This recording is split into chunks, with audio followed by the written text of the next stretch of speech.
Welcome back to Better Kansas City. So you want people to like you. What's so wrong with that? Nothing until it comes at your own expense. Communication expert Dr. Susan Harrison is here to tell us exactly what a people pleaser is and how to stop the behavior. So what is the danger of saying yes or like living vicariously for other people's validation? If you don't put yourself up at the top, then everything else falls apart. So I cannot be my best if I cannot help other people if I'm not being my best. And so we really shortcut. If you want to be a real people pleaser, you've got to take care of yourself so then you can help those other people. Well, that makes so much sense. You know, and why do you think so many people can fall into this issue? Because I also feel like I relate to that.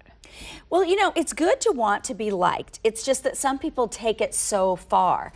I also don't agree with those people that say, I don't care if anyone likes me. Who cares? Well, really? Everybody cares a little bit, yeah. You do care, and if you really don't, which we know everyone does, if you really don't, then that's why you don't have a lot of friends. That's why you don't keep jobs. That's why you don't get promoted, et cetera, et cetera. So we know that we want to be liked on some degree, but we take it so far, and we can't say no, and then the next thing you know, our whole calendar is filled up with what other people want us to do. Yeah, and so how can you recognize if maybe it has gone too far, if you may be someone who has a problem with this? Take a look at your schedule. Look and see, how do you spend most of your time? Is most of your time for what other people need you to do for that agenda? Are most of the things that you don't really want to do? Take a look at that, and you've really got to look inside yourself and think about these things. You can't just go, I'm not. Really think about it. So sometimes it is good to say no. It is so good to say no. It's healthy to say no. I used to be a people pleaser. I'm a former people pleaser. You're a reformed people pleaser. That's right. So I understand exactly what I'm talking about here because this was me. This is how I lived my life. And it can be devastating. It can be exhausting. It's hard to keep that up. It's just you want everyone to like you so much that you're willing to sacrifice.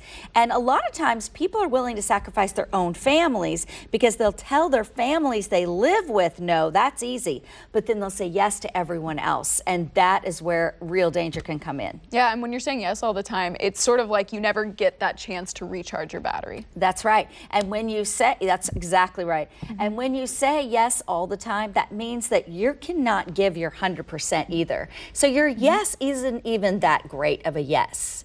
Okay, and then let's say that we've realized maybe I need to say no sometimes, maybe I need to work on myself and get into that. You know, what are some tips to actually doing that? Well, one thing that I say is you've got to strengthen yourself.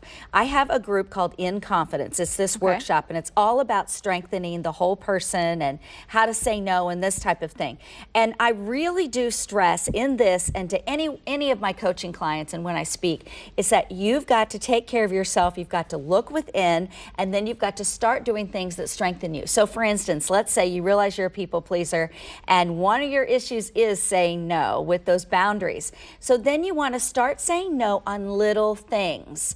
Just ease yourself into that. And then also start saying yes to little things as well. Things that are going to make your life a little bit better, and something that you may have not chosen to do before, start putting yourself forward just a little bit. Make these little steps, and it's going to get easier as you go along. Okay, and real quickly, is it good to actually analyze before you just jump in and say yes? Is this something I actually want to do? So I've developed this thing where when someone asks me a question, and this is another thing I teach, when you get asked a question, you have a certain line that you always say, and it's something along the lines you could say, let me check my calendar, or let me get back to you, or I'm not sure, because I used to say yes so fast that it's hard to get out of it. I wouldn't get out of it. I would already say, I didn't even think about it, and then I would double and triple book myself.